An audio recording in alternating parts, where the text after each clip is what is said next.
जिस घर में गूंजनी थी शहनाई, वहां कोने कोने में मातम पसर गया।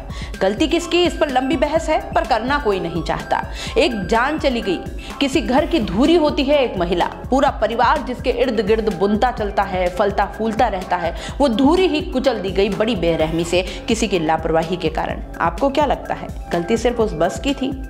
जी नहीं, गलती उस रोड पर अतिक्रमण करने वालों की भी थी, उस रोड को सकरी करने वालों की भी थी। फिर वो कोई भी हो, गलती हर उस शख्स की है जो आज भी इस हादसे के बाद भी सबक लेने को तैयार नहीं है। एक तस्वीर देखिए, यह उसी जगह से जहां हादसा हुआ था, उससे थोड़ा सा आगे कोर्ट के बाहर का दृश्य है, जहां लोग जूस पीने के लिए या नाश्ता करने के लिए इस बेतरतीबी से वाहन खड़े करते हैं कि कोई व्यक्ति फिर अपनी जान गंवा बैठेगा, फिर कोई हादसा होगा और किसी को कोई फर्क नहीं पड़ेगा।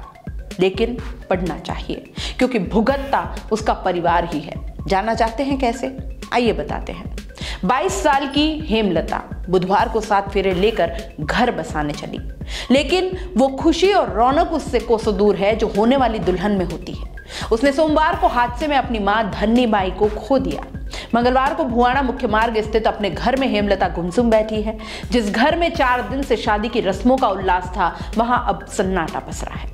लग्न टाल नहीं सकते, इसलिए परिजन रिश्तेदार सकुचाते झिझकते हुए तैयारियां कर रहे हैं। दूसरी तरफ उन्होंने सुबह ही धन्नीबाई का अस्थि संचयन कर मातृकुंडिया में विसर्जन किया। इधर हेमलता 2 दिन पहले हुई रस्मों के वीडियो फोटो में झड़ती आंखों से मां को तलाश रही थी। पिता लोगरलाल डांगी बेटी को बार बार यही समझा रहे थे कि नियति नहीं टलती। बेटी हेमा, अपने आप को संभाल। हालांकि रूंधे गले से लोगरलाल के ये दिलासे भी उनके दर्द को बयां कर रहे थे। बेटी को हिम्मत दिलाने वाला पिता लाख कोशिशों के बावजूद अपने खुद के आंसू नहीं रोक पा रहा था। परिजन ने बताया कि धन्नी देवी परिवार की धुरी थी। उनके निधन से शादी के उल्लास पर पानी फिर गया, इसलिए अब सारी रस्में सीमित होंगी। 10-12 रिश्तेदारों की मौजूदगी ही रखी जाएगी। बारात बुधवार शाम 5 बजे लोएरा से आएगी, उसमें भी गिनती के मेहमान होंगे।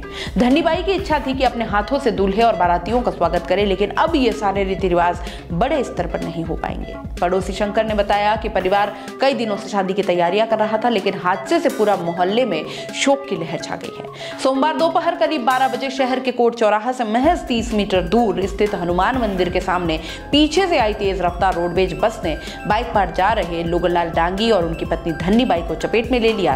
लोगरलाल सड़क किनारे गिरे, जबकि धन्नीबाई बीच सड़क जा गिरी। चालक ने रफ्तार कम नहीं की और बस की टक्कर से धन्नीबाई का सिर फट गया। उनकी वहीं मौके पर मौत हो गई। पति पत्नी बेटी की शादी में जरूरी राशन सहित दूसरा सामान खरीदने गए थे। हादसे के दूसरे दिन मंगलवार को भी प्रशासन और पुलिस गंभीर नहीं दिखाई दी।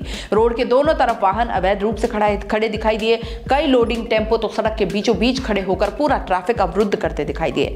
ये हालात तब है जब 30 मीटर दूर कोर्ट सर्कल पर पुलिस के अफसर और जवान तैनात रहते हैं। इधर निगम ने इस सकरी सड़क के बीच बने डिवाइडर को तोड़ने का काम शुरू किया, लेकिन आधा भी नहीं तोड़ पाए। स्पीड ब्रेकर बनाने का काम शुरू ही नहीं हो पाया।